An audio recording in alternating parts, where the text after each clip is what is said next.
Well, hi, and welcome to another edition of From the Woods Today. I'm Renee Williams, and I'm here with my co-host, Billy Thomas, and we both work for Forestry and Natural Resources at the University of Kentucky, and we greatly appreciate you being on with us today. And we're celebrating Earth Day one day early. Yeah, This is kind of like a Earth Day special, right? a little bit early, Renee. And, I'm really excited about this show. It's hard to believe we've been on the air for a year now, I know. it's been really good so far. So thank you all for being with us all this time. But as Renee said, we're going to be talking about Earth Day a little bit. For those of you all don't know, the first Earth Day started in 1970.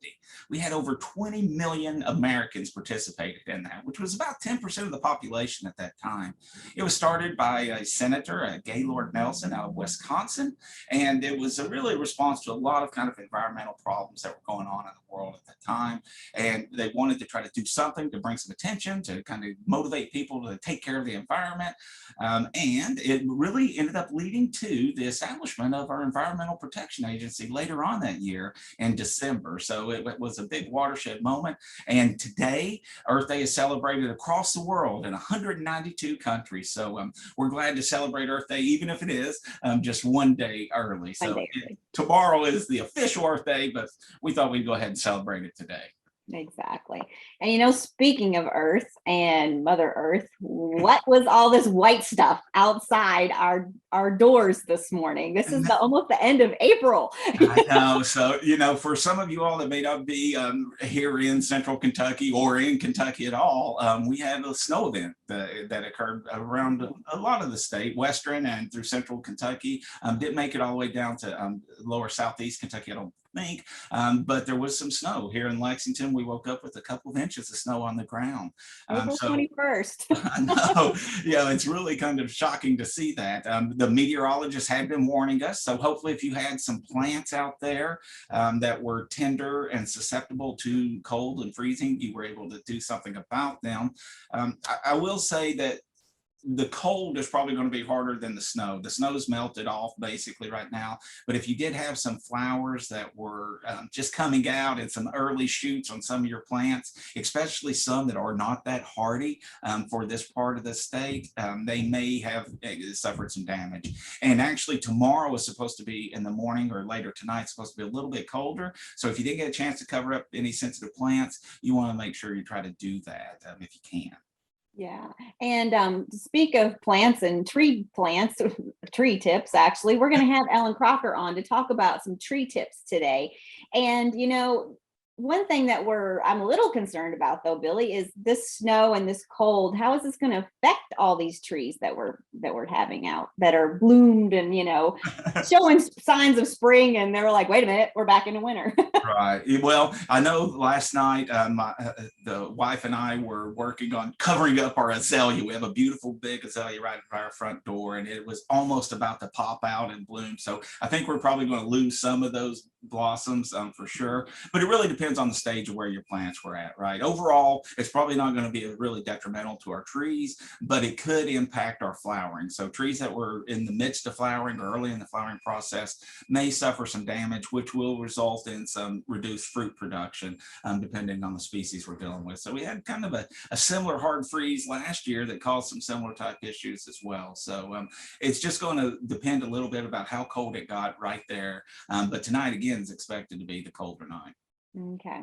All right. So cover up those plants. I know you can't cover up your trees. I know, really big, but they should be able to bounce back, sounds like.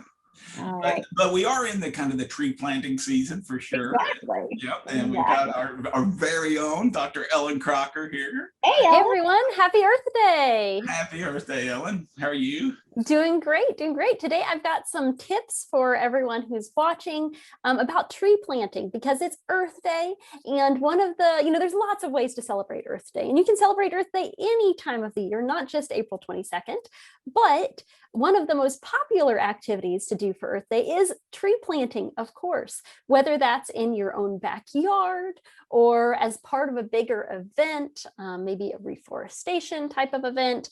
Earth Day a lot of times means tree planting events. So I'm here today to give you 3 easy tips for healthy trees when you're planting your trees. So the first tip that I have for you is to pick the right tree. Now, I guess this sounds like an easy tip, but it's a little harder than it sounds because you need to find the right tree for your site, and that can vary. So it depends on the site, it depends on the location, it depends on things like the soil.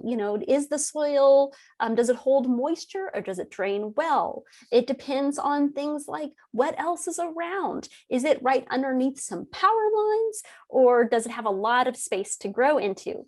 And that's something that's important to think about, and it's easy to forget because you might buy a tree and it's kind of small and you think about how it looks right now, but remember that some of those trees can really grow. So not to say that there's any one right tree or wrong tree, but if you have a space that's pretty small, you want to pick a tree that matches that space, versus if you've got a really large space it can grow into, there's some other great species for those. Similarly, you want to pick the right tree for you. And this is something that varies depending on what you're interested in, what you want. But if you mismatch that, you're going to be disappointed. So some people might be looking for trees that grow really fast. Something like the silver maple here, that's great, but those also might have shallow roots and be shorter lived. So just making sure that you know what you're getting, and you won't be surprised. Similarly, I love some trees like persimmon and yellow poplar and catalpa that have beautiful flowers or fruit. Other people might look at those and say, oh, that's too messy, that's not what I want.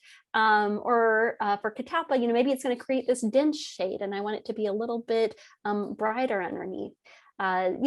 Either way, there are some species that you probably want to avoid. Things that are known to be invasive, like Bradford pear or Callery pears. Also, they'll fall apart rapidly, so not a good selection for a number of reasons. But there are also species that we know struggle in this environment. So something like a Colorado blue spruce. It might look beautiful for a little while, but in the long term, you'd probably be happier with something that's going to really thrive in that site. So in addition to picking the right tree, my next tip is to plant carefully and correctly. So, I think a lot of tree plantings, you just plop trees in the ground and leave and hope that it works out. But if this is a tree that you really want to grow, you want to thrive, there are a few tips that can make it more likely to succeed. So the first tip is to plant during dormancy if possible. So when those trees aren't in full leaf in the middle of the summertime, just because it's a little harder for them to get established then and get their root zone recovered. So if you are planting out of kind of the fall or the spring, early spring, you might need to take a little bit more care, follow up with those trees more, water them a little bit more to make sure they get established well. In our area, planting in the fall or the early spring are good times to plant for those reasons. Second, depending on where you're located, you really do want to call 811 and locate and avoid any underground utilities before you start digging.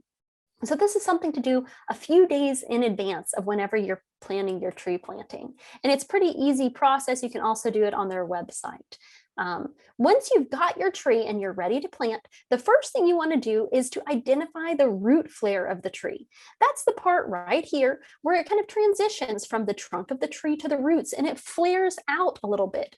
The reason locating that's important is that you really want to plant that at about the soil surface level. If you plant it too deeply, that can be a problem because your roots might suffocate and struggle, and that can lead to problems down the road.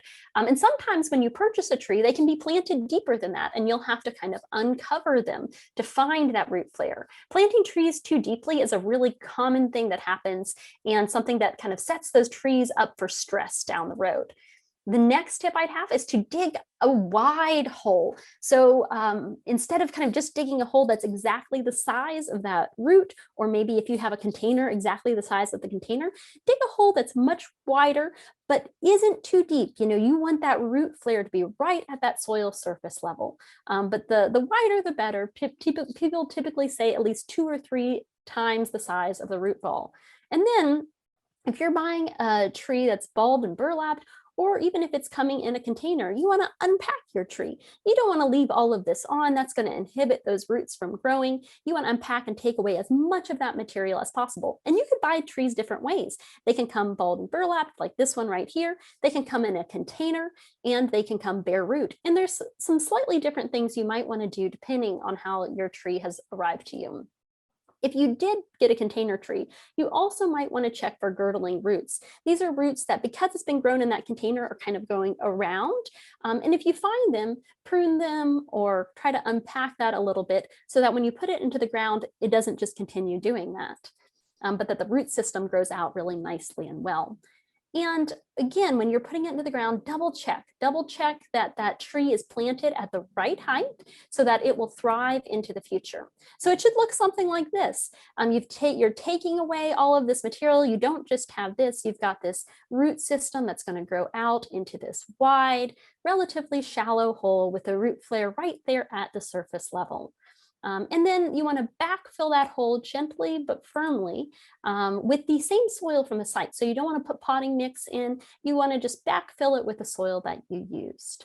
So my third tip is to take care of your new trees. And that might sound really straightforward, and it is. There's really only two things that are really essential for newly planted trees in our area. And the first of those is to mulch them. And the reason I'm going to give you these tips is because when you have stressed trees, it leads to problems down the road. So you want to do everything you can to set your trees up for success. And mulching trees is really great for a number of reasons. It protects the trunk of the tree from things like mower damage or weed whackers. It also creates the right conditions right around that tree to thrive. But what I see a lot is mulching that looks like this, mulch piled up against the trunk. These are called mulch volcanoes. And even tree roots need to breathe. So if you're doing this, not only are you making it hard for those roots to get access to the air that they need, because you're piling lots of stuff on top, but you're also piling this wet mulch right against the trunk, which is not good and is going to lead to rot and other problems. So if you do that, you can lead to girdling roots long-term. You can have decay right around the trunk. Instead, what you want is a nice wide mulch ring that stops just short of that trunk. So a few tips for mulching. If you can mulch all the way out to the drip line of the tree, the furthest extent of the canopy. Now you can see this tree here where they've mulched everything, and that's great, but even a little bit of mulch around the tree will protect it from mower damage in the future. Don't have mulch right up against the tree. You don't want to have it piled up against that trunk, because while the roots are adapted to be underground in the soil, the trunk is not. So it might increase your chance of fungus getting in there and causing problems. You don't want too much mulch, just a couple inches. And that's because if you do too much, it will kind of suffocate those roots and create problems. You will have to check it and reapply as needed. So it doesn't last forever, but you don't want to put too much there. And then, your mulching protects the tree, it protects it from mower damage and more. So just a really great thing to do. The other tip I have for you is watering. So most of our trees, our native trees don't need to be watered, right? They get their water just fine and they're adapted to our area. But those newly planted trees typically are missing a large part of their root system. So you really want to, if you're not getting enough water naturally, supplement that, especially in the summer, especially if you're having a drought, or for those newly planted trees, so that as they're putting on new roots, as they're kind of cooping that root system, they've got enough water to go with. So when I look up watering trees online, these are all the images I find. And I bring this up because they're not all the right way to water trees. Trees like to be watered deeply. And then they kind of want to not stay completely saturated. So, these photos here of someone sprinkling a tree with a tiny bit of water, or maybe spraying it real quick with a hose, those aren't going to do it. You want to really soak the ground. Imagine it's raining. The ground is going to be soaked with a slow trickle of water instead of just a kind of one big bucket or something. Putting your hose on just a tiny trickle and moving it all around the tree over the course of several hours. Or maybe one of these bags that will slowly leak water down to your tree over the course of a longer period of time, or a soaker hose. And that's just because that's the way trees prefer. Imagine how they would be watered during a rain event. And if we are getting enough rain, you don't really need to water your trees. But if we aren't, then that will certainly help them along a little bit. And finally, when you're in doubt, talk with a pro. There are lots of great folks who can help you with your tree questions, whether it's county agents or arborists who are professionals that you can hire to assist you with your tree questions. Now, there's a big difference from someone who's a really knowledgeable arborist versus the many people who might be less knowledgeable about trees, who would nonetheless offer you advice. And so when you're looking for an arborist, check to see if they have membership in professional societies, like the International Society of Arboriculture, that they have proof of insurance, that they've got references, that all tell you they're really serious about what they're doing. And if you've never worked with an arborist before, I really encourage you check out the International Society of Arboriculture website, treesaregood.org, and they've got a feature, Find an Arborist, where you can type in your location and find all of the trained professionals who could help you with your tree questions. So with that, I just want to remind you that as you're planting trees this week for Earth Day or in the future, keep in mind picking the right tree, planting it carefully and correctly, and taking care of those trees to set them up for success in the future. And with that, I just want to wish everyone a happy Earth Day. Thank you, Ellen. We greatly appreciate that. And can you tell me, we're having really cold temperatures tonight. Is now the time to be planting these trees, or should they wait until it warms up a little bit? Well, that's a good question. I actually have a few trees myself that I was planning to plant last night, and they are sitting in a garage right now, waiting until afterwards so that they can, they already have leaves on. Would they recover from that? Probably, but it might stress them out, especially those young trees that don't have those big root systems having to put on a second flush of leaves. Right. So I'm electing to plant them after this cold weather. We're done with it for now. Yeah. I know. I did lose a few recently planted trees last spring when we had that cold snap, and we actually had 2. So I had these new little seedlings that I just planted. They'd leafed out. It got frozen. They lost their leaves. They leafed out a second time. They lost their leaves. And then it was a third time, and some of them made it and some didn't. I think it just depends. And you might get unlucky and lose some trees, but probably they'll make it through. Okay. All right. Well, thank you, Ellen. We Great segment, really. I just want to comment on it real quick, because if you just listen to your very first tip, Ellen, you can save so much pain and suffering long term. And I've seen so many people pick the wrong tree for the wrong site, and then they're having to deal with it later. And if you can just avoid that, you're setting yourself up for much better success. Definitely. And I think a lot of people are just like, oh, I want the cheapest tree, or maybe what's the right tree? Like there's one tree and I'm just going to plant it. And I'd really encourage people, spend a little bit more money, go to one of these, independent local retail nurseries, and find a tree that you love, that's really great and it's growing very well. Your little investment of money will pay off big time in the long term if it's going to thrive in your site, if it's going to be a good tree for your site, and if you love it. Yeah. Okay. Excellent. Thank you very much. Thank you. Oh, and we've got one of our regular contributors. I know. It's exciting. We're going to keep on keeping him, I think. Yeah, he agrees. He does great work. Eric, and we got Eric Conley, who is the Garrett County 4-H agent. And Garrett's actually coming to us live from Pikeville today. Eric, how are you, sir? I'm doing well. Doing well. It hasn't snowed in the mountains yet. No snow in the mountains yet. Okay. Right.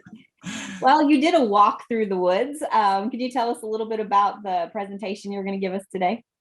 Yeah, so this was the presentation is done in the Knobs region, and so it was right on basically the border of Pulaski, Casey, and Lincoln County. So as we're starting to transition into the Knobs, and so I got directed to this place actually by a family member, and they said go and check it out. So I wandered around there for quite a while and found some really cool things, some things that a couple of plants that I'd never seen before, but also some things that I hope will be really impressive to the group today.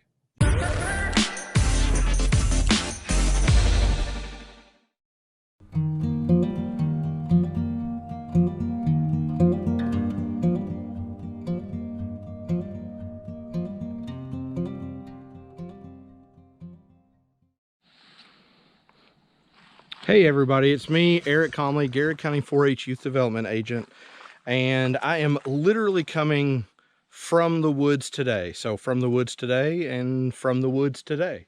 So I'm wandering around the kind of the border of Lincoln County and Pulaski County, and pretty close to, relatively close to, also Casey County as well.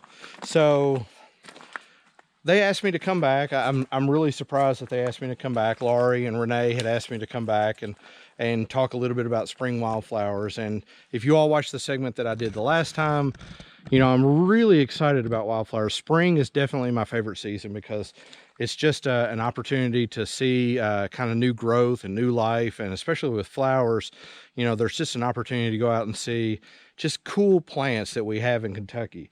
Kentucky is extremely diverse. We have, oh my gosh, just an incredible amount of plants. 2,030 native plants in Kentucky. So we have a lot of native plants in our state. And so you can see some of my camera equipment actually behind me where I've been taking photographs. But there's all kinds of things that I'm looking at, hopefully, that I'll get the chance to talk about today. So, I mean, I've got fall Solomon seal. I've got some foam flower that's back there. I see fairy wings. I see, if you look down here, you see what's our native chickweed, Stellaria pubera.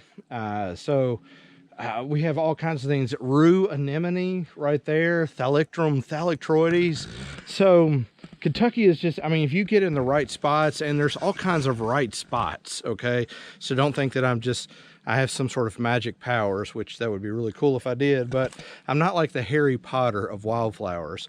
I enjoy going out and looking, and the big part of that is that within this kind of community of people that love wildflowers, there's all kinds of opportunities for shared information, as long as it's nothing that's rare or endangered or threatened or of special concern in Kentucky. So you can get out. I mean, you know, the one thing I would encourage you to do is go to your natural areas, go to, you know, your state nature preserves, go to your state parks, get on the Kentucky Native Plant Society Facebook page. We're right dead in the middle. Well, I guess it's, you know, kind of later in the week, but we're right in the middle of this wildflower week that's going on right now. So there's plenty of opportunity for not only you to kind of figure out some different places that would go and be beautiful to hike, but also some really cool places that, you know, that you'd be able to see some different wildflowers. So I encourage you to do that. So what we're going to do today, as far as from the woods today, is I'm going to take you all around some of the hillsides here in the Knobs, and we're going to take a look and see what we can find. So I hope you all enjoy. So it's I think the old saying is killing two birds with one stone. So this is actually going to work out pretty well here. We've got two different kinds of Trillium that are right here, and the hillside, and I'm going to try and get some bee footage, if you will, of the hillside that I'm looking at right now. It's just absolutely covered. You know, in my heart, I can hear with the sound of music, the hills are alive with a lot of Trillium. I mean, it's just Trillium all over the place. And so I'll hit on these two. I've actually seen 4 different species of Trillium that are in bloom, and I don't know that I'll get to them all, but we may try and get as many as we can. So the one that you see here, probably closest up to you, this is large flowered Trillium, or large white Trillium, Trillium grandiflorum. And the Trilliums in Kentucky, well, the Trilliums everywhere, are split into really 2 groups. So there's what are called the sessile Trilliums, which if you look at this one, you see this stalk here. We'll talk about that in just a second. The sessile Trilliums do not have that stalk, and so they lay directly on this kind of leafy portion of the plant. All right, so that would be things like Trillium sessile, which is sessile Trillium, yellow Trillium, Trillium luteum. It also would be prairie Trillium, which is Trillium recurvatum. So those Trilliums they sit directly on, so they are sessile Trilliums. So sessile just meaning that they are attached or close to, okay? These are stalked trilliums, and so they all have this this pedicel or this stalk that's on them. And so large flower trillium is in this one. Now, trilliums are all rhizomatous, and so what you see growing, the stem that's coming up actually from the ground right there, is just an extension of the rhizome that's coming up. And you see this beautiful flower. The large flower trillium has those wavy edges on it, those bright yellow stamens that are on the inside of the plant. Really just a gorgeous. And this is one that when you see one, you're probably going to see several, and I'll show you all several here in just a second. Now, if I can get that one out of the way, you look over here next to it and you see this one that has, once again, another stalked trillium. And this one is called, well, the scientific name for this one is Trillium erectum, or also called stinking Benjamin or red trillium.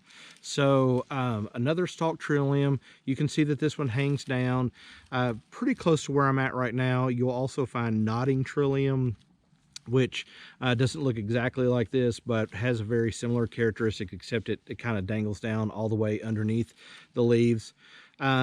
All trillium, well, not all trilliums, but these trilliums actually, their seed dispersal is from what is called myrmecockery, and we've talked about that before, which is the spreading of seeds by ants. So what happens is the ants take those seeds, they take them down to the ground, they feed on or allow other ants to feed on what are called the elaiosome, which is kind of a, if you've ever heard the, like, as far as M&Ms are concerned, they have that thin candy shell around them. Essentially, the elaiosome is the thin candy shell that's around the seed. So ants feed on that, and then they take what's left over and they take it out and they discard it, because, you know, they're not going to eat the true seed portion. And then they spread, and then the rhizome, which is an underground system, you know, spreads, and, you know, well, you have the hillside that we're looking at right now. So trilliums are really kind of those iconic spring wildflowers that you see all over the place. Quite a variety of colors, quite a variety of habitats that they grow in. So if you're out on the roadways and you see trillium, it's usually a pretty impressive display, and I'll let you all take a look at it. As a matter of fact, I'll let you all do that now. So I'm going to turn the camera around. So if you look, you can see all the trillium, and you can see as it goes up through there. So all of that white that you see, and if you look, especially about straight back in the camera there, you see that pink. That's what will happen to the large flower trillium as it ages. It'll start to turn that beautiful kind of pinkish color and just be absolutely gorgeous. So anyway, let's move on and see what else we can find out here. All right, so I have another plant that I want to show you. It's one, obviously. This one is another really cool plant. This one is actually starting to go out of flower just a little bit, but it's holding on to the shape that I really want to be able to show off to you all. So we all know, well, we all know violets. Violets are pretty common as far as our yard is concerned. We would find what is called Viola Rostrata, which is the common blue violet. But the one that I wanted to show off to you is not this one that's back here, but it's this one that's up here. This is called long spurred violet. If you look at the very back, you see that long spur that actually comes out of the back of the flower there. The scientific name for this one is Viola Rostrata, and grows in these clumps like this. It is rhizomatous, once again, underground stem, but this kind of typically this kind of pale purple color, obviously with these the darker purple on the inside of it, and those defined, which is fairly typical of a lot of violets, is those stripes. And essentially those stripes are just begging insects to come inside and wander around in there. So but anyway, just a really beautiful little flower. This is one, like I said, it'll come in clumps, and so as you drive along back roads or things, you might see a big clump of these pale flowers like this. And if you get out, that key identifying feature is that rostrum, or that beak that's out behind it. And there are insects that they have a rostrum that they feed from. This one is not one that it feeds from, but it's definitely a defining characteristic for this particular plant. Really cool plant. So the next flower we want to look at is this little flower here. Now we actually have two different members of this genus in Kentucky, okay? So one you've definitely heard of and people are looking for all over the place. It's actually called ginseng, okay? Panax Trifolius, all right? And it is the larger version of this little plant here. This is Panax Trifolius, which is also called dwarf ginseng, okay? As you know, ginseng has medicinal properties and whatnot, and I'm sitting in a pretty good cluster. I mean, you can see that there's one that's just right underneath me here, and then over to the other side of the camera, and actually right behind it, there's a pretty good cluster as well. So there's medicinal properties. Now, the name Panax actually was given to it by Linnaeus, old Carl Linnaeus, and he gave this one because he knew that as far as Eastern medicine was concerned, especially in China, that they really revered the ginseng plant. And so Panax actually means all healing or all remedy. If you think about panacea, which one land, so the root comes from that pana. So anyway, he gave it that name, Trifolius, and it's really, if you look at, it looks like that there's 5 leaves here, and on some of them there's a little bit better example, but there's actually just 3 leaflets that are on each one. They are whorled there, so they attach all at the same node, and then they have this cluster or this umbel of flowers that you see here. So does it have medicinal properties? I believe so. I think it has some of the same medicinal properties, but it does not. It's probably not as well known. I believe that it's infrequent in Kentucky, and the habitat that I'm in right now and that you would typically find this plant would be things like woodlands, really moist, very healthy soiled woodlands. So I'm looking around me right now. We've got several yellow buckeyes and things like that. So traditional mesic forests. But anyway, so very cool plant, Panax Trifolius, and our dwarf ginseng. So let's look around and see what else we've got out here. Well, we're getting ready to get right into the more of the lily family. We'll just say that. So I found 3 different representatives of the lily family that's here. First one is the one, and I don't know that you'll be able to see this one or not. So I'm gonna actually pick the camera up, I think, and let you all see this one. All right, so this is the plant that's right here in front of me. This one that's right here. This is fairy bells, or what is also called yellow mandarin. Prosardes, it used to be in Disperum, but it's Prosardes, Prosartes. Lanuginosa is the species name for this one. So it's in the lily family. It is a monocot, and if you remember all the way back to potentially high school botany, or as you all studied plants or whatever, you remember that monocots have the parallel venation. That's one of the key characteristics. Also, generally floral parts come in groups of 3. So these green petals, and then also you'll see the anthers that are sticking down there. They'll get a little bit more yellow and spread out obviously a lot more as they mature. Okay, so I'm going to turn the camera around here. If you look right here, this one, this is false Solomon seal.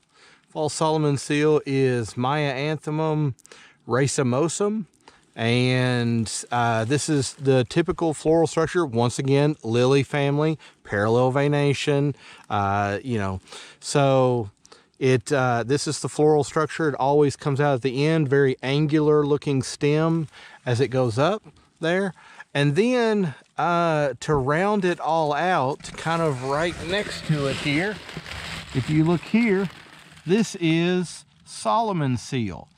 And so Solomon seal is Polygonatum biflorum. Biflorum meaning 2 flowers. If you look underneath, you see the dangling double flowers, and these only have singles, but you can see where those flowers have already been knocked off or removed or whatever. Called Solomon seal because on the actual root of this plant, it looks like the seal of Solomon, if you will. So that's a little bit of trivia for you. So the lily family is being thoroughly represented here. I'm also seeing, and this doesn't have anything to do with plants, but there's a lot of red mites that are here. So if you're at all interested in those, I mean, you can see on the leaf there, the red mites. So plenty of representatives of the lily family all over the place on this hillside here. I believe the Trilliums are actually even in the lily family, or Trilliaceae, which is, I believe, a subfamily of the lilies. And I'll have to double check that. But anyway, a lot of lilies that are coming out in early spring, and this hillside is really beautiful. Now, let me give you a little bit of an idea of where I'm at. I'm in the Knobs of Kentucky. So I'm just going to give you, so we've got the Knobs region really is made up of these kind of conical shaped hills. If you see in the back there, and you can see kind of the area that I'm in here.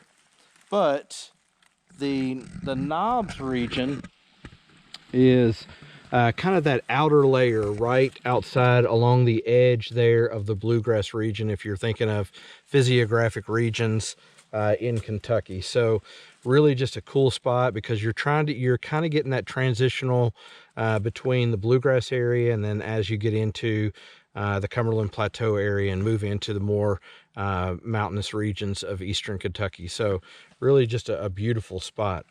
Very cool. Well, I hope you have enjoyed this segment of From the Woods today. I, of course, love to get out and wander around and see some of the cool things that we have. And thank you so much to Lori and Renee and Billy for giving me the opportunity to talk a little bit about wildflowers. I guess we'll finish up with one that's really common. It loves moist woodlands. This would be this beautiful little flower that you see here. This is dwarf crested iris, or what is also the scientific name for this one is Iris cristata. If you look, it has that very deliberate, almost tongue, these ridges that run along the tongue of the petals that are here. So just a beautiful flower. And then one that's actually rare in Kentucky is this little one that's back here. If you can see that, this one is called dwarf trillium, or what is also called Ozark trillium. So it is it's it's, like I said, rare in Kentucky. So I'm going to look around here and see if I find any more.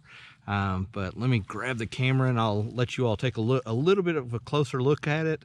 And but anyway, thank you all so much, and I appreciate it. And this has been Eric Comley, Gary County 4-H Youth Development Agent from the Woods today. Thank you all very much.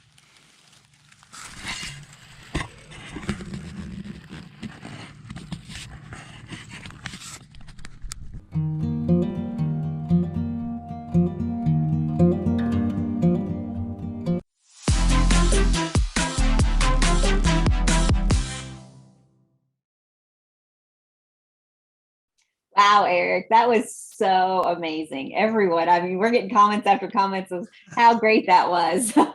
Thank you for walking through the woods with us. Yeah, I mean, and now is the time, maybe not with the 2 inches of snow on the ground, but if Earth Day is your thing, and it should be really every day, but the spring is a perfect time to celebrate that, but just getting out and doing some exploration and just being enthusiastic about what really kind of the gift that we have in Kentucky. It's a beautiful place to be and a beautiful place to explore. Right. Well, we greatly appreciate you doing that for us, and I'm sure we'll ask you to be on again if you have any other topics you'd love to present to us. Yeah, and before I go, one of the things that we're going to be doing in the next week, and I think you can still have time to sign up, is we're actually doing a year-long 4-H Bio Blitz. And so if you're using the iNaturalist app, you can at any point join that project, the 4-H Bio Blitz project, and I'll stick the link down in the comments on the Zoom. But it's going to be a great project. It's just exciting to see what kind of things that kids and adults, anybody that can find and add to the inventory or cataloging of all the cool things we have in Kentucky, plants and animals. Yeah, Wonderful. looking forward to that. I can't wait to see the results from that big old bio blitz. That'd be awesome. Wonderful. All right. Well, Eric, thanks again for joining us. We greatly appreciate it and taking us a walk through the woods. I know. You're Awesome. welcome. Yes, thanks very much, Eric. Take care, bud. Oh, Renee, we had 2 really good segments so far to kind of celebrate Earth Day, and and we're kind of keeping the momentum going a little bit. And our next one won't disappoint. I know the tree, and Laurie, I can't be with us today, but she's doing another program. But the tree she picked out is really cool. It's really unique. You don't find it everywhere. It is native here, but it is a beautiful small tree, and it's one that's worthy of consideration if you're planting in your landscape. So, follow Ellen's tips that she gave us this morning. There you go. But please give this tree some consideration if you're looking for a beautiful kind of landscape tree for your yard. I'm Laurie Thomas with the University of Kentucky Forestry and Natural Resources Extension, and I'm here with the tree of the week, the Carolina Silverbell. Carolina Silverbell, Halesia carolina, is a beautiful small deciduous tree to large shrub. It is also called mountain silverbell, snowdrop tree, or possumwood. It is in the Halesia genus that's made up of 4 to 5 species that are found in eastern Asia and eastern North America. Carolina silverbell typically is considered an understory tree that grows about 20 to 40 feet tall and about 5 to 12 inches in diameter. However, in the southern Appalachian Mountains, it reaches its greatest size with some trees as tall as 100 feet. It has a moderate to slow growth rate and lives only to about 100 years. This lovely tree has a rounded, pyramidal, or vase-shaped habit, and it makes an attractive ornamental landscape tree where it pairs well with azaleas or if it's planted against a background of large evergreens. Carolina silverbell has a relatively small native range in the southeastern part of the United States, from West Virginia to Florida to eastern Oklahoma. It can be found in far southeastern Kentucky, south central Kentucky, and in small areas in western Kentucky. It grows mostly along streams or in ravines on slopes and in coves in moist acidic soils that have a high organic matter content. It's typically an understory tree and therefore considered shade tolerant. If planting in the landscape, it does best in a collection of trees as it needs light shade. Carolina silverbell is relatively pest-free unless planted off-site in higher pH soils with droughty conditions. Carolina silverbell is deciduous with alternately arranged leaves. The leaves are simple in form and ovate in shape. The leaves are usually about 3 to 6 inches long with finely serrated margins. They're dark green above and pale and somewhat pubescent below. Fall color is yellowish and leaves tend to drop early. The flowers are very showy and trees are monoecious, meaning a tree has both male and female flowers. They are 4-petaled and bell-shaped, and they're usually in groups of 4 to 5. They're 3/4 to 1 inch long and on drooping stalks. They bloom as the leaves are starting to expand in early spring between March and May, depending on location. The showy blossoms are best viewed from below, and the flowers are insect-pollinated, particularly by bees. The fruit is a distinctive oblong 4-winged drupe. The green drupe is typically 1.5 to 2 inches long. It ripens in autumn and dries to brown. The seeds are dispersed over winter by wind, and trees produce large crops of seeds annually, starting at about 25 years of age, but many of those seeds are sterile. Carolina silverbell can be propagated by root and green wood cuttings. The bark is thin, reddish to grayish brown with white stripes that form a sort of diamond shape on young trees. As the tree ages, the bark develops ridges and furrows that look as if they will peel. The wood is soft and close-grained, and the sapwood is white or creamy, and the light cherry-colored heartwood is often streaked with white. Since the tree typically has a relatively small diameter, the wood is used mostly for crafts such as carving and turning. Carolina silverbell flowers attract hummingbirds as well as butterflies and bees. The buds and flower clusters are eaten by a variety of birds, and squirrels eat the seeds. It is a host plant for numerous lepidopteran, including the promethea moth, the eastern tiger swallowtail and the mourning cloak, the eastern comma, the red-spotted purple, and the viceroy, our state butterfly. Carolina silverbell wood is used for wood crafting such as turning and carving, and bees are one of its primary pollinators, and within its native range it can be an important honey plant. Reportedly, eastern Tennessee beekeepers speak highly of the tree. Carolina silverbell is best known for its ornamental qualities. Its heavy crop of white bell-shaped flowers in the spring and its small to medium growth habit make it a favorite. It works well in border plantings in combination with low-growing shrubs such as azaleas and rhododendrons, and since the blooms are best seen from below, the tree should be in an accessible location. The national champion Carolina silverbell, as of 2021, is in Cheshire, New Hampshire. It's 129 inches in circumference, 68 feet tall, with a 66-foot crown spread. There is currently no Kentucky champion listed. If you'd like to know more about champion trees, check out American Forest National Champion Trees or check out the Kentucky Division of Forestry Champion Trees. Now for a few fun facts about Carolina silverbell. Carolina silverbell was first introduced into cultivation in 1756.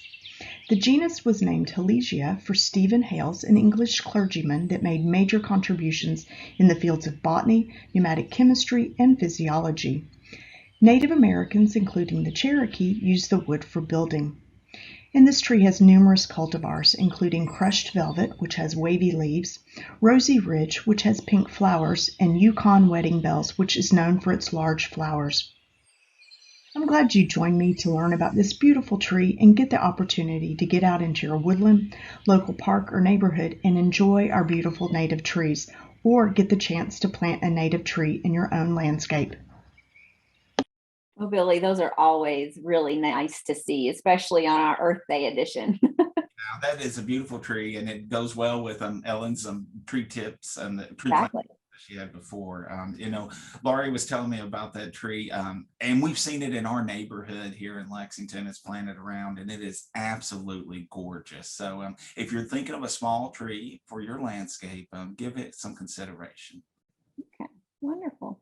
Well, Billy, that's it for today. We greatly appreciate everybody joining us for our Earth Day edition one day early. But we encourage everyone to go to FromTheWoodsToday.com and see any preview of anything that we've shown. All of our editions are there, all the shows, and you can also visit on our YouTube channel or go to our Facebook page. Remember, if you're on Facebook, to like us on Facebook, and so you'll get all notifications from us whenever we are on. No doubt. Yeah. Please help us spread the word about the program. We think there's a lot of folks out there that would enjoy it and get a lot out of it. And we could use your help in getting the word out. But also big thanks to Eric and Ellen for some great segments as well. Always they come strong with some really great content delivered in a very pleasant and educational way. So I'm glad they're part of the team as well. Exactly. So, join us every Wednesday and at 11 o'clock. And until then, take care. Bye-bye. Happy Earth Day. Happy Earth Day. See you next week.